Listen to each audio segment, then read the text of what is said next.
Yes. Parce que cette prière-là que nous recevons comme instruction de faire dans la Bible, elle doit produire quelque chose. Parce que sans la prière, il y a certaines provisions auxquelles nous n'arrivons pas à avoir accès. Il faut que ce soit par la prière, puisque Jésus a insisté lui-même là-dessus. C'est une puissance, c'est une force. Et la prière, en toutes circonstances, elle va produire quelque chose pour nous. Christian parlait de territoire à conquérir.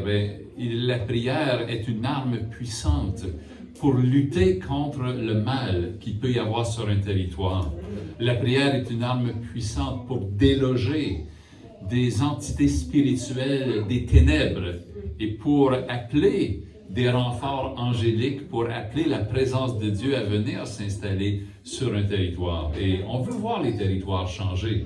Je parlais rapidement avec Sylvain au début du Canada, comment le Canada a besoin de changement, comment le Canada a besoin d'une autre atmosphère, d'une autre union de cœur que ce que nous voyons dans le monde politique. Et nous savons que la solution n'est pas dans tous ces domaines-là, elle est dans la présence de Dieu qui vient influencer, qui vient changer la vie. Et la présence de Dieu, elle vient en réponse à la prière. Est-ce qu'on réalise ça? Que bien que Dieu soit souverain, souverain veut dire qu'il peut faire tout ce qu'il veut et qu'il n'a aucune limite à sa puissance, mais il opère en action avec la prière qui monte de ses enfants. Parce que comme tout père ou comme toute mère, on veut avoir cette communion-là avec nos enfants, n'est-ce pas? Si nous sommes un papa et une maman, nous ne voulons pas seulement diriger notre maison de façon dictatoriale. Non, on veut un échange avec toute la famille. On veut que nos enfants participent dans la mesure de leur maturité. On veut cet échange-là. Et Dieu veut cet échange-là avec nous sur la terre. Et on va suivre ce matin un homme qui savait fréquenter le ciel et qui se servait de son accès au ciel pour pouvoir toucher la terre. Et cet homme-là, il nous est donné comme exemple dans la Bible pour qu'on réalise aussi que nous ne sommes pas vraiment différents ou que lui, bien qu'il soit appelé un grand prophète dans la Bible, en réalité, il est comme nous. Pour qu'on sache tous que la prière, ce n'est pas réservé qu'à des personnes spéciales qui ont appris à prier, et bien qu'il soit bon d'apprendre à prier, ce n'est pas réservé à des personnes spéciales. On peut tous prier. Et notre prière, elle peut avoir un effet. Amen. Il n'y a pas que la prière d'un pasteur qui produit du résultat. La prière de chaque enfant de Dieu qui fait entendre à Dieu son cœur et sa demande, elle a une efficacité. Et le verset que je veux prendre au départ, il est dans le Nouveau Testament, dans l'Épître de Jacques, au chapitre 5. Et on trouve là au verset 16, dans Jacques 5, au verset 16, la deuxième partie du verset, la fin du verset, qui dit quoi? Qui dit la prière fervente du juste a une grande efficacité. Dépendamment des versions que vous avez, on lira peut-être la prière agissante du juste a une grande efficacité. Et donc, d'abord, on doit savoir ça.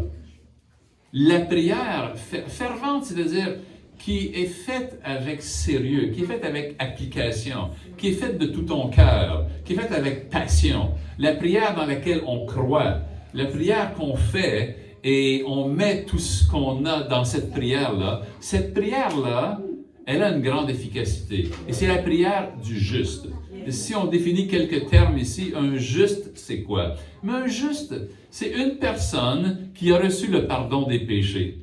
C'est une personne qui a été pardonnée. C'est une personne que Jésus a touchée et qui a reçu, en croyant en Jésus, le pardon de ses péchés. Quand tes péchés te sont pardonnés, tu es justifié. Donc, tu es juste. Et ça se fait par le don gratuit que Jésus nous a donné lorsqu'il s'est offert lui-même en sacrifice sur la croix pour payer le prix de nos péchés, pour que nous soyons pardonnés. Et il nous a pardonnés à la croix, et nous avons accès à ce pardon-là dès que nous mettons notre confiance en lui, que nous lui disons oui. Amen. Donc, nous sommes justes. Donc, si tu as cru en Jésus-Christ, tu es juste et ta prière, quand tu fais ta prière de façon sérieuse, elle a une grande efficacité. Amen.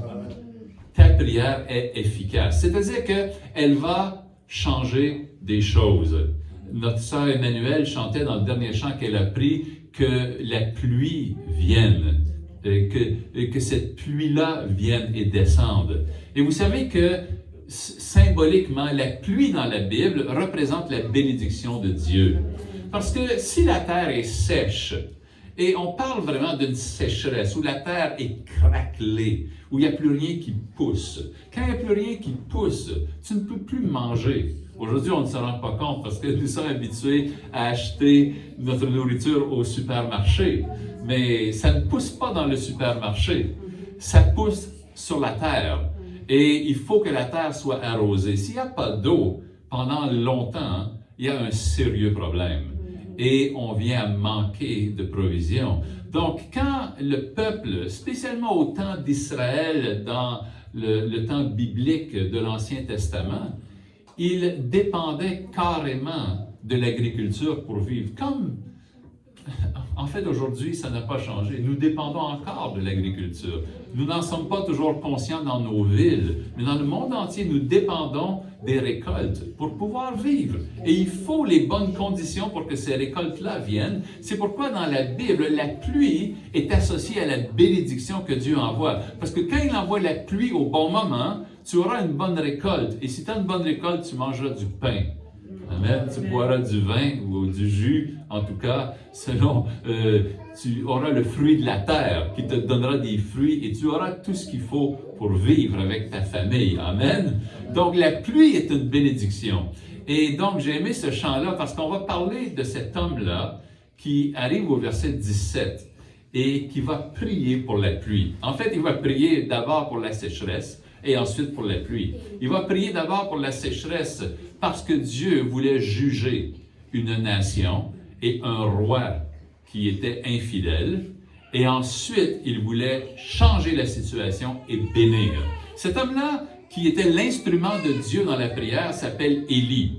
C'est un grand prophète de la Bible. Et donc, au verset 17, qu'est-ce qu'on y lit? Michel, tu peux le lire peut-être, versets 17 et 18. Élie était un homme de même nature que nous. Il pria avec instance pour qu'il ne pleuve pas et il ne tombe pas de pluie sur la terre pendant 3 ans et 6 mois. Amen. Verset 18. Puis il pria de nouveau, alors le ciel donna de la pluie et la terre produisit son fruit. Wow! Donc il a prié 2 fois. La première fois, sur l'ordre de Dieu, on trouve ça dans 1 Roi, chapitre 17, je pense au verset 1, et Dieu lui dit de prier et Élie va rencontrer le roi Akab. Le roi Akab, qui était le roi d'Israël, était un roi qu'on appelle un roi idolâtre. Il avait épousé une femme qui venait d'un autre peuple qui s'appelait Jézabel. Jézabel avait tous ses dieux à elle, qu'elle a amenés en Israël quand elle a épousé Akab. Et c'est à ce roi-là que Élie va aller dire « Il ne pleuvra plus sinon sur ma parole ». Et pendant 3 ans et demi, pas une goutte de pluie n'est tombée sur le territoire d'Israël. La situation s'est aggravée. Pourquoi? Parce que Dieu voulait amener un jugement sur l'idolâtrie qu'il y avait dans ce peuple-là sous la conduite d'Akab et de Jézabel. Les dieux de Jézabel étaient cruels. C'était les Baals, c'était les Astartés. Ces dieux-là demandaient des choses terribles du peuple, demandaient des sacrifices humains, des sacrifices d'enfants, des choses que ces dieux cruels peuvent demander. Heureusement, le Dieu que nous connaissons, notre Père, n'est pas un Dieu comme ces idoles-là. Il est un Dieu qui est bon. Il est un Dieu d'amour. Il est un Dieu qui prend soin de nous, qui ne nous demande pas de faire des folies qui vont détruire la vie. Il est le Dieu qui veut toujours nous bénir. Amen. Mais le roi Akab et Jézabel s'étaient alliés avec des faux dieux qui amenaient la destruction dans le pays. Alors, pour juger la situation, il a fait déclarer à son prophète Élie cette parole: « Il ne pleuvra plus, sinon à ma parole. » Pendant 3 ans et demi, la sécheresse s'est installée. Et avec la sécheresse, comme je l'ai expliqué tout à l'heure, la difficulté a augmenté dans le pays. Les provisions sont venues à manquer. Même on cherchait de l'herbe pour nourrir les chevaux qu'ils avaient. Et dans cette situation-là, Élie, vous pourrez lire chez vous toute l'histoire dans 1 Roi chapitre 18, Élie va être envoyé après 3 ans et demi.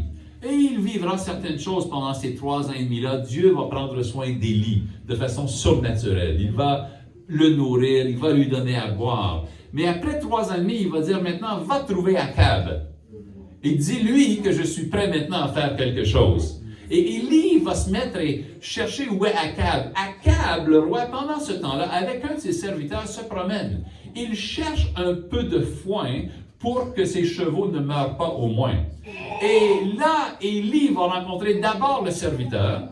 Et le serviteur va dire, « Ah non, ne viens pas vers moi maintenant parce que moi je te connais. Toi, tu es un homme spirituel assez étonnant. Tu es un endroit, tout à coup tu disparais, on te retrouve ailleurs. Si je dis au roi que je t'ai vu et qu'on vient, tu n'es plus là, le roi va se fâcher contre moi. » Élie dit, « Non, ne t'en fais pas. Va dire au roi que je suis là. » Le serviteur va voir le roi arrive et le roi dit, « Ah, c'est toi, Élie, c'est toi qui troubles le pays. C'est à cause de toi cette sécheresse. » Et Élie va lui dire, « Non, roi, c'est toi et c'est ta femme. C'est vous les responsables du problème qui se passe ici. » Tu vois, Élie, il a identifié le problème. Il n'a pas eu peur de le dire, « Le problème vient de toi. Mais voici ce qui va arriver. Rassemble tous ces prophètes de Baal et d'Astarté. 400 prophètes de Baal, 450 prophètes d'Astarté. Fais-les monter sur la montagne là, qui s'appelle Carmel. Et moi, je vais aller là aussi. Et on verra qui est Dieu. » Alors, ils sont montés sur cette montagne. Je fais rapidement ici, parce que ce n'est pas le point que je veux amener. C'est une préparation. Sur cette montagne-là, Élie a dit, voilà, nous allons faire une épreuve pour voir qui est Dieu. Nous allons, chacun de notre côté, préparer un sacrifice. Le bois, avec tout ce qu'il faut pour faire le feu. Et vous allez prendre un taureau, vous allez couper le taureau, préparer pour le sacrifice. Moi, je fais de même. Alors, vous commencez... Et ensuite, moi, je suivrai. Et le Dieu qui répond du ciel par le feu, c'est lui qui sera le vrai Dieu. Alors, les prophètes de Baal, d'Astarté commencent à invoquer leurs idoles. Ils se font des incisions, ils se coupent. Il y a du sang qui coule, ils crient. Ils se mettent des cornes sur la tête, ils dansent, ils font tout ce qu'ils veulent jusqu'à midi. Et il continue, et Élie leur dit, mais il ne répond pas, votre Dieu. Qu'est-ce qui se passe? Peut-être qu'il est couché, peut-être qu'il dort, peut-être vous devriez crier plus fort pour le réveiller. Il ne vient pas à votre secours. Et après que plusieurs heures comme ça sont passées, Élie dit, bon, maintenant regardez qui est le vrai Dieu. Et il met les morceaux de chair sur le feu. Il dit, amenez de l'eau. Il trouve de l'eau, il verse l'eau sur le bois. Et l'eau, c'était sûrement la dernière eau qui pouvait être trouvée dans le pays. Quel sacrifice! Il met l'eau, il remplit un fossé autour. Il a vraiment noyé le feu, tu vois, où il devait faire le sacrifice. Parce qu'il voulait montrer ce qui va se produire là. Ça ne vient pas d'un homme. Alors, il a mouillé tout le bois. Si vous avez déjà fait du feu, vous savez que du bois mouillé, ce n'est pas facile, n'est-ce pas? C'est très difficile. Et donc, il a mouillé l'affaire. Et là, il s'est mis à prier. Il a dit, Seigneur, le Dieu du ciel, c'est toi. Maintenant, montre qui tu es, Seigneur. Et quand il s'est mis à prier ainsi, le feu est descendu du ciel et il a consumé les morceaux de bœuf qui étaient là, tout le bois, il a séché le fossé qui était autour, tout était asséché par le feu. Et tous les gens qui étaient là sont mis à crier parce que le peuple était rassemblé. Ils ont dit, c'est l'Éternel qui est Dieu. Alléluia. C'est lui qui est Dieu. Ils l'ont reconnu. Et quand cela est arrivé, Élie a dit, maintenant prenez tous ces faux prophètes de Baal qui étaient à la table de Jézabel et exterminez-les. Et à ce moment-là, on est toujours dans 1 Roi 18, on arrive au verset 41. Et au verset 41, là, Élie va se tourner vers le roi. Il va dire, maintenant, roi, attelle ton chevaux, prépare-toi, parce que j'ai entendu le son de la pluie qui s'en vient. Alléluia. Est-ce que je suis au bon verset? Verset 41, n'est-ce pas? Oui. Amen. J'ai entendu un bruit qui annonce la pluie. Élie, l'homme spirituel, et on a lu tout à l'heure qu'il était de la même nature que nous. Il était exceptionnel, mais je veux que tu saches que tu es exceptionnel ce matin. Amen. Parce qu'avec ton association avec Jésus, tu es exceptionnel. Élie a dit, j'entends un bruit qui annonce la pluie. Alors, il dit maintenant, je vais aller prier. Et c'est là où je veux aller ce matin.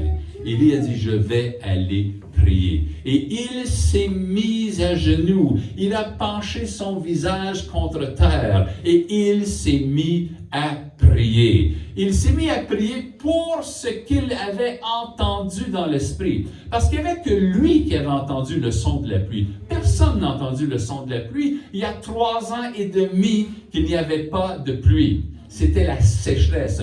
Quand il s'est mis par terre pour prier, il s'est mis par terre sur une terre dure, une terre desséchée, une terre qui est comme de la pierre, une terre qui n'a pas eu d'eau depuis 3 ans et demi. Et les gens sont en train de mourir dans le pays. Il faut que sa prière maintenant soit exaucée. Parce que si sa prière n'est pas exaucée, les gens vont mourir. Le pays va périr. Cette terre desséchée-là, où Élie se penche pour prier, c'est toute difficulté qu'il y a dans ta vie pour nuire à ta destinée. Toute forme d'empêchement pour que tu t'épanouisses dans les voies de Dieu.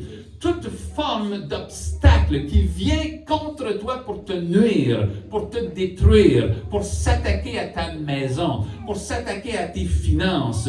Cette terre desséchée-là, c'est la dette qui ne veut pas te lâcher. Cette terre desséchée-là, c'est la maladie qui s'est attachée à toi ou à un membre de ta famille. C'est une condition qui vient enlever ta bénédiction. Cette terre desséchée-là, c'est le diable qui vient t'opposer. C'est le diable qui vient contre toi pour t'empêcher de grandir dans le Seigneur. Cette terre desséchée-là, c'est tout empêchement que le monde met contre toi. Alléluia. Et tu peux penser à toute situation qu'il y a dans ta vie où tu pries, Seigneur, que cette situation-là puisse passer. C'est cette terre desséchée sur laquelle Élie s'est penché pour commencer à prier. Parce qu'il a dit, j'ai entendu. Tu vois, quand tu as entendu dans l'esprit, quand Dieu a parlé dans ton cœur, tu es peut-être la seule personne qui a entendu cela. Tu es peut-être le seul qui a reçu une promesse, même si cette promesse semble contraire à la situation de ta vie, même si tout autour de toi semble dire le contraire de ce que tu as entendu, tu sais que moi, j'ai entendu une voix qui m'a parlé. Il y a un souffle qui est venu. Il y a quelque chose dans mon cœur que Dieu a déposé. Et je sais que c'est la vérité. Et je sais que ça s'accomplira. Même si le monde entier se tient contre moi, je sais que le ciel s'est ouvert et qu'il a envoyé une promesse à l'intérieur de moi. Amen. Accroche-toi à cette promesse-là. Élie s'est penché sur la terre desséchée et il s'est mis à prier. Et il va envoyer son serviteur pour dire, va voir, après que j'ai prié, si tu ne vois pas un nuage qui annonce la pluie. Parce que depuis 3 ans et demi, le ciel est bleu. Il n'y a aucune pluie. Il n'y a pas de nuage de pluie. Alors il va envoyer son serviteur. Et la Bible nous dit qu'il va envoyer son serviteur 7 fois pour qu'il retourne. C'est-à-dire que Élie aura prié combien de fois? 8 fois. Parce qu'il prie une première fois, et ensuite le serviteur dit, il n'y a rien, et Élie lui dit, retourne voir, je vais prier encore. Il le retourne 7 fois. Ça fait 7 fois plus la première fois, ça fait 8 fois. Il va prier 8 fois, parce qu'il sait qu'il a entendu un bruit, jusqu'à ce que ça soit manifesté. C'est-à-dire que la prière qu'Élie va faire, il ne va pas arrêter jusqu'à ce qu'il voit quelque chose, jusqu'à ce qu'il pray until something happens.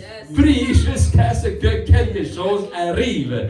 Donc, Élie va se mettre dans la prière. Et j'aime imaginer que Élie a utilisé différentes formes de prière. Vous savez qu'il y a différentes manières de prier. Il n'y a pas qu'une seule sorte de prière. Il y a beaucoup de façons de prier. Et j'aime à penser qu'Élie nous donne un exemple là de quelqu'un qui a utilisé différents types de prières à chaque fois. Tout d'abord, il va commencer, et là, j'imagine cela dans mon esprit. On ne trouve pas ces détails-là dans la Bible. Tout ce qu'on sait, c'est qu'il a prié. Et il a prié à 8 reprises.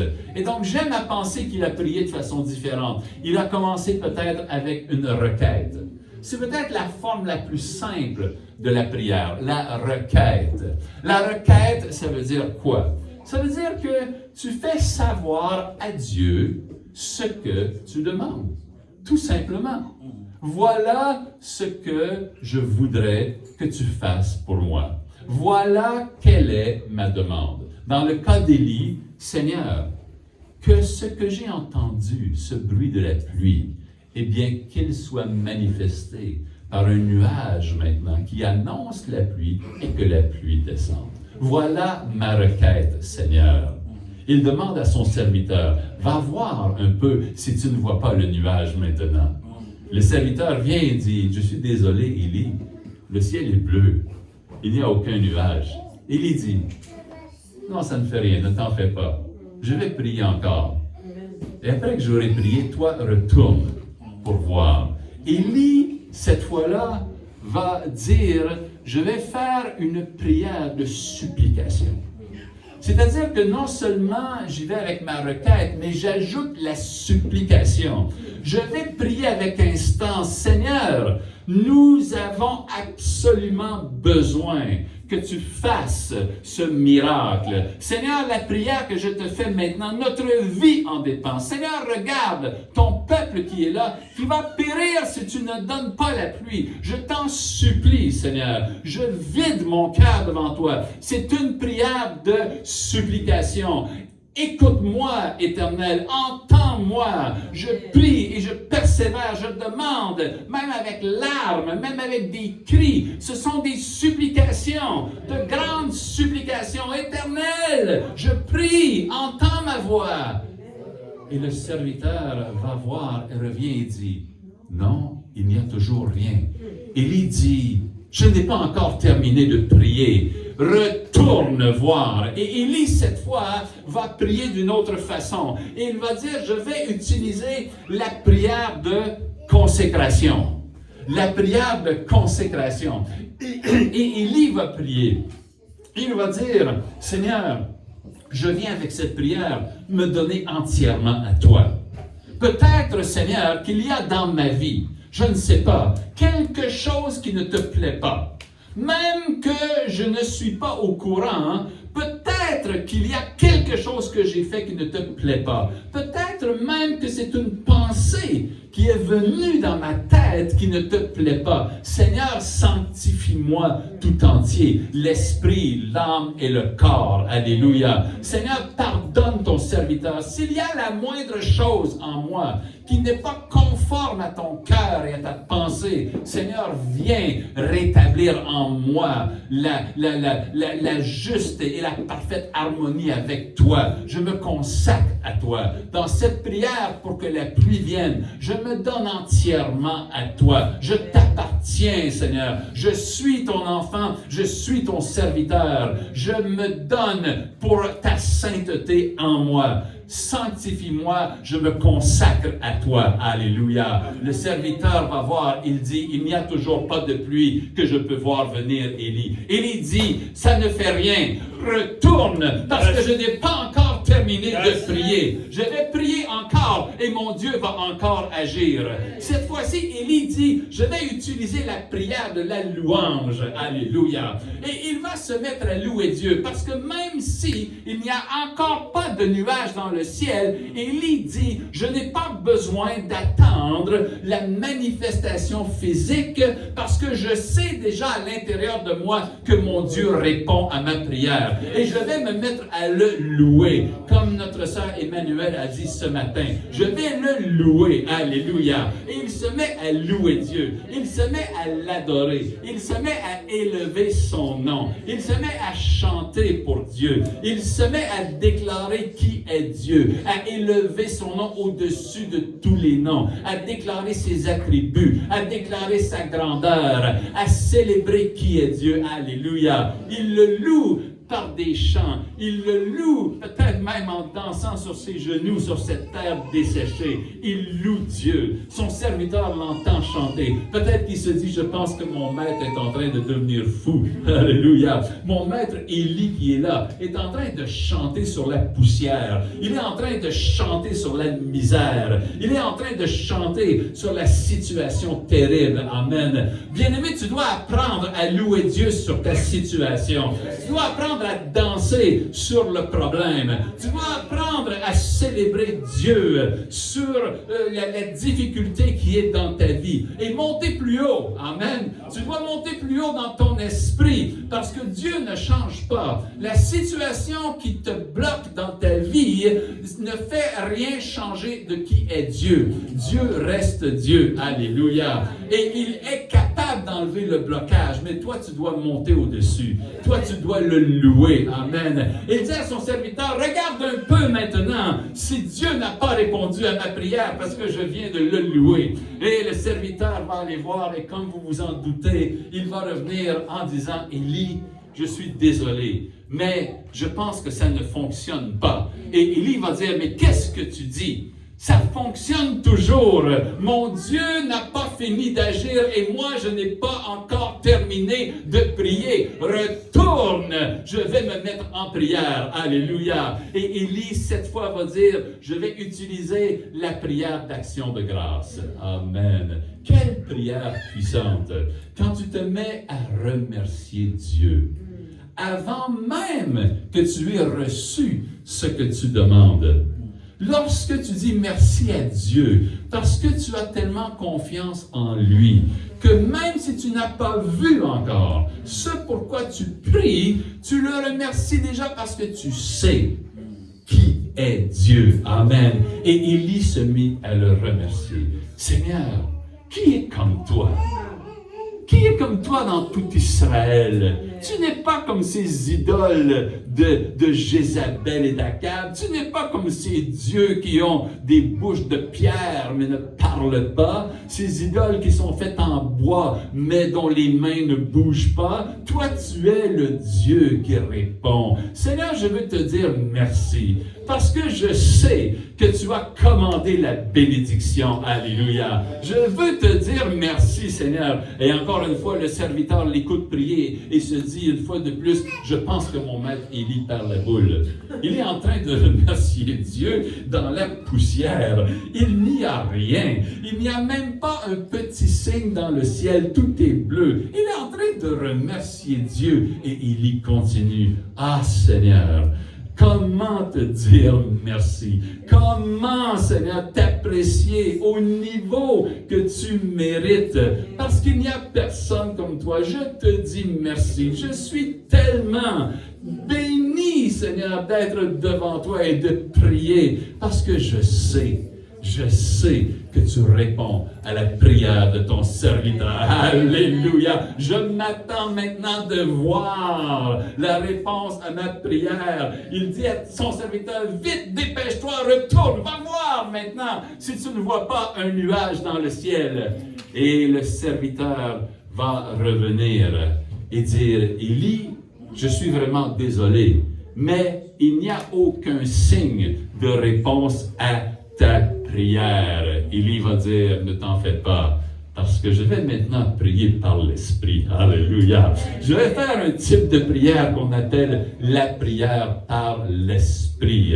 Et quand j'aurai prié par l'Esprit, retourne voir, parce que Dieu est sur le point d'agir. Et Élie va se mettre à prier par l'Esprit. Je ne sais pas, au temps d'Élie, à quoi ressemblait la prière par l'Esprit. Mais nous savons que lorsque la Pentecôte est venue dans la chambre haute et que les 120 qui étaient là, les 120 qui ont été appelés, qui étaient là, ont reçu le Saint-Esprit, ils se sont mis à louer Dieu en d'autres langues, en des langues des hommes et en des langues d'anges. Ils se sont mis à parler avec un langage spirituel, à parler par l'Esprit. Romains 8, 23 dit que nous intercédons et que le Saint-Esprit lui-même intercède à l'intérieur de nous par des soupirs inexprimables. Nous ne savons même pas parfois ce que nous disons, mais nous parlons en esprit. Et Élie a laissé son esprit être conduit par le Saint-Esprit. Il a prié. Rabachalando Rababako, mon Dieu. Loloramandare Chatalanda Larababasikaya.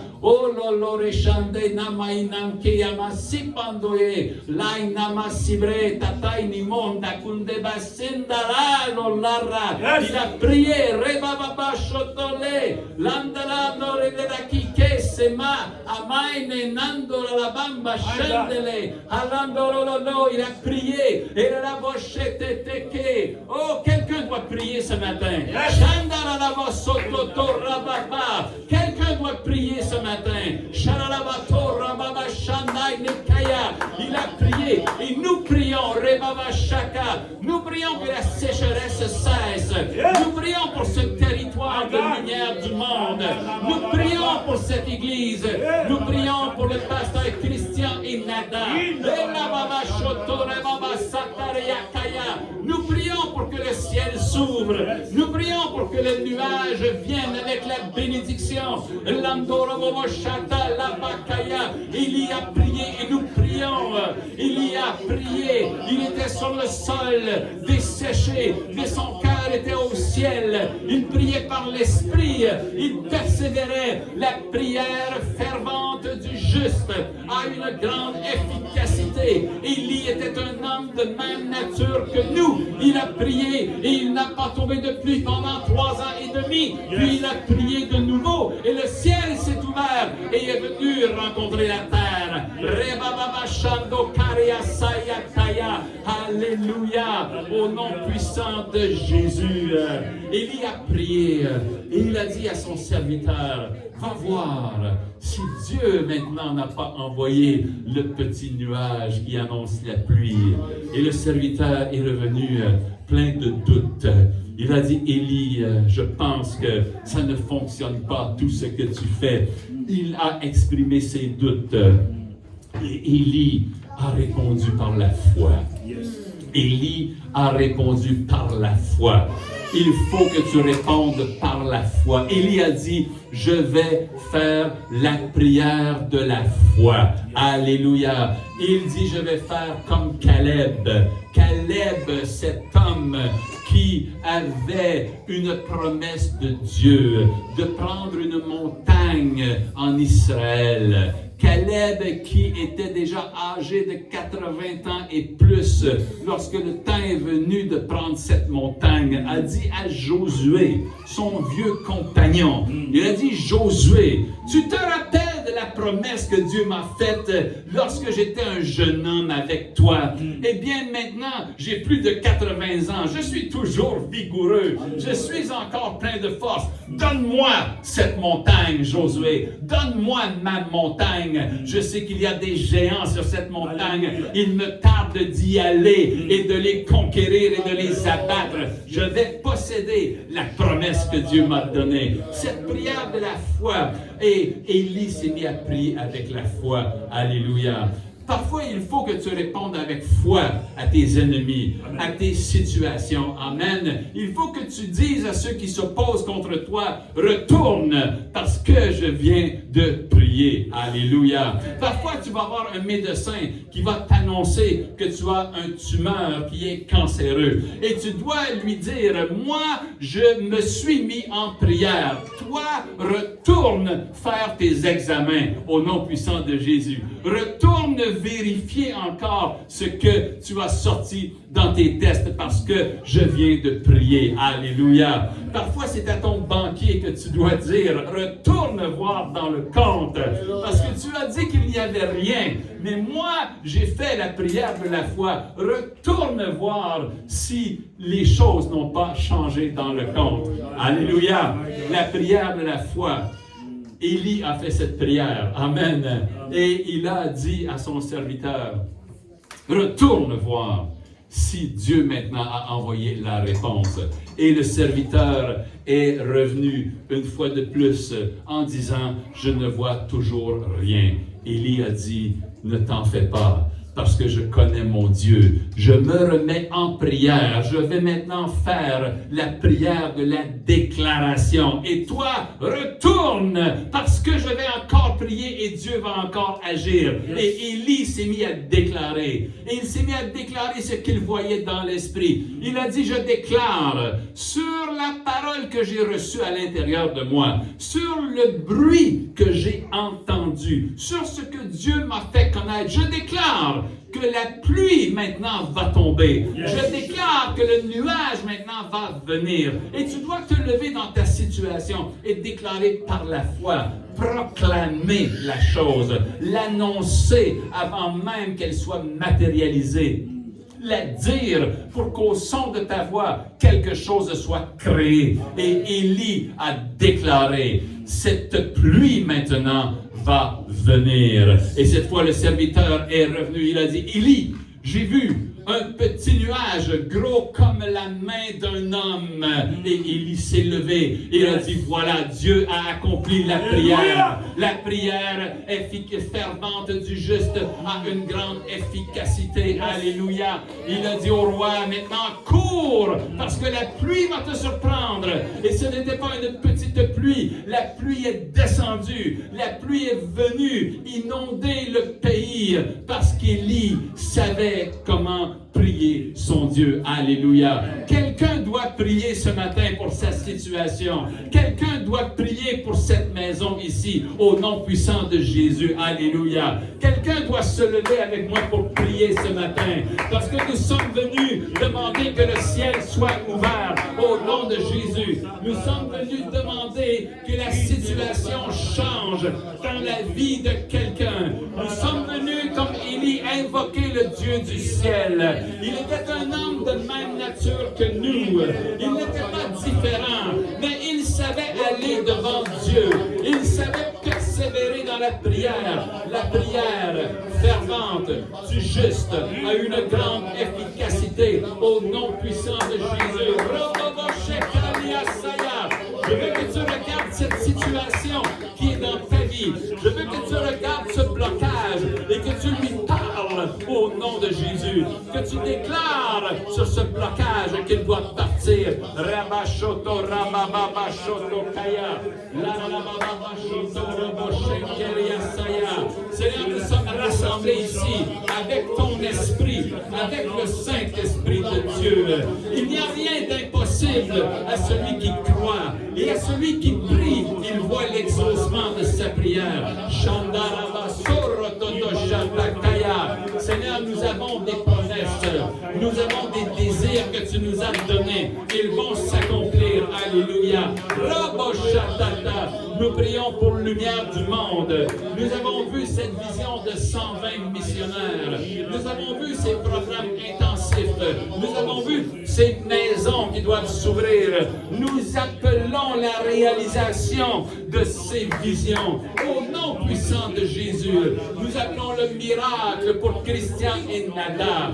Nous appelons la multitude de miracles dans la famille, dans la maison, dans les finances, au nom puissant de Jésus, parce que leur œuvre ne sera pas en vain. Ce qu'ils sèment dans l'esprit, ils le récolteront pour le royaume de Dieu. Au nom puissant de Jésus, nous qui sommes venus ce matin, nous amenons des renforts, nous amenons des provisions, nous venons avec les provisions du ciel pour ouvrir le territoire. Nous nous tenons sur l'avenue Gatineau, nous nous tenons dans le secteur Touraine. Nous disons, Seigneur, envahis Gatineau à partir de ce point.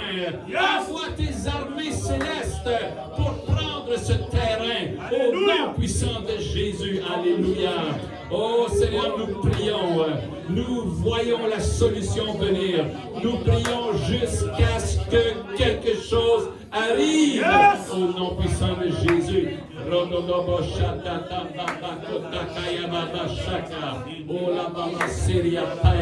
Seigneur, nous prions ce matin.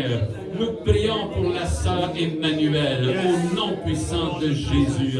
Oh, les promesses que tu lui as faites, ce que tu lui as dit dans le secret de son cœur, ce pourquoi elle se bat, ce pourquoi elle persévère. Seigneur, maintenant, c'est le temps de l'exaucement au nom puissant de Jésus.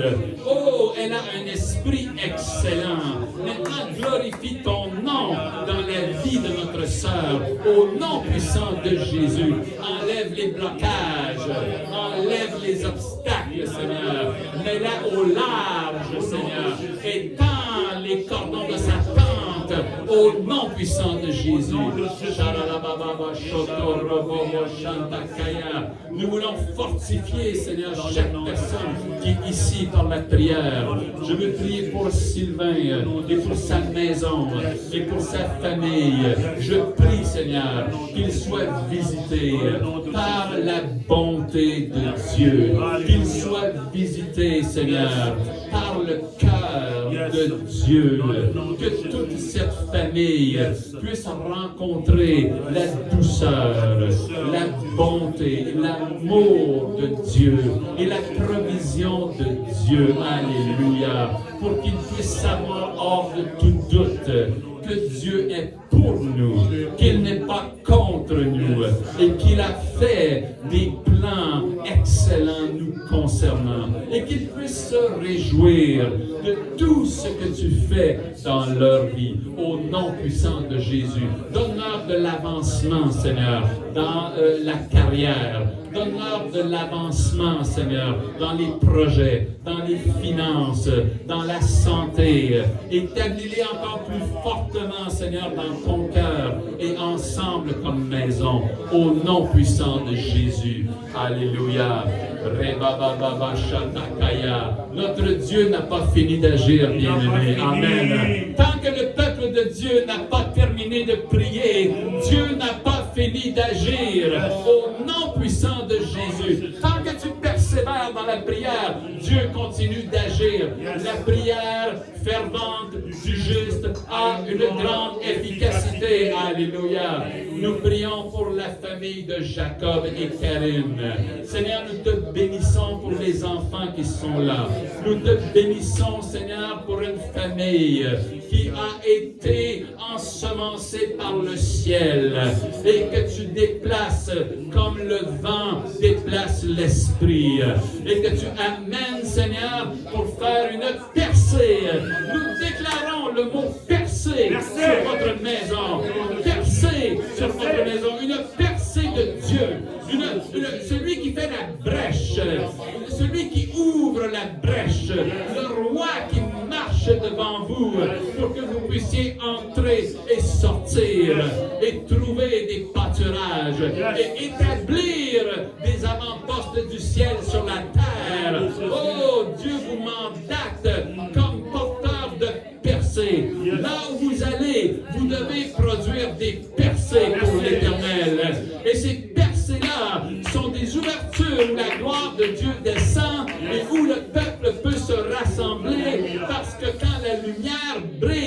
Ceux qui sont dans les ténèbres savent où se diriger. Percez de la part de Dieu au nom de Jésus. Alléluia. Nous prions pour le pasteur Michel Newton, pour Florence, alléluia, pour leurs filles et pour tous leurs enfants, mais pour leur fille Laetitia en particulier, au nom de Jésus, alléluia. Seigneur, maintenant, dirige leur sentier vers cette nouvelle saison, parce qu'il s'agit vraiment d'une nouvelle saison. C'est une nouvelle saison que tu débutes pour eux maintenant. Qui sait tout ce qu'elle renferme cette saison? Mais Seigneur, voilà un couple et une famille fidèles. Et de cette fidélité-là, tu accomplis tes promesses, Seigneur. Qu'ils ne puissent jamais être dans une situation où on pourrait dire que Dieu n'a pas été fidèle, mais qu'ils puissent toujours dire à chaque jour, nous sommes la preuve vivante que Dieu est fidèle. Nous sommes le témoignage que Dieu est fidèle. Si vous cherchez un témoignage de la fidélité de Dieu, venez vers nous, regardez notre vie, nous vous raconterons tout ce que Dieu a fait au nom puissant de Jésus. Alléluia. Merci Seigneur. Je bénis mon épouse ce matin par la prière. Amen. Je bénis mon épouse. Merci pour cette femme de qualité que tu m'as donnée, qui marche à mes côtés depuis 45 ans, même avant que nous soyons mariés. Seigneur, je te demande aujourd'hui de la bénir avec une joie, avec un repos, avec une félicité, Seigneur. Au nom de Jésus, je te bénis, mon Dieu, pour la femme que tu m'as donnée. Je te dis merci, Papa. Je suis dans la joie et mon âme reconnaît que toute bonne chose vient de toi. Alléluia! Est-ce qu'on peut acclamer Dieu? Amen! Seigneur, merci. Nous faisons la prière comme Élie ce matin et nous voyons la pluie descendre. Nous voyons la bénédiction descendre. Nous voyons un changement, Seigneur. Les choses changent aujourd'hui dans cette maison au nom puissant de Jésus. Alléluia. Acclamez Dieu encore une fois. Amen.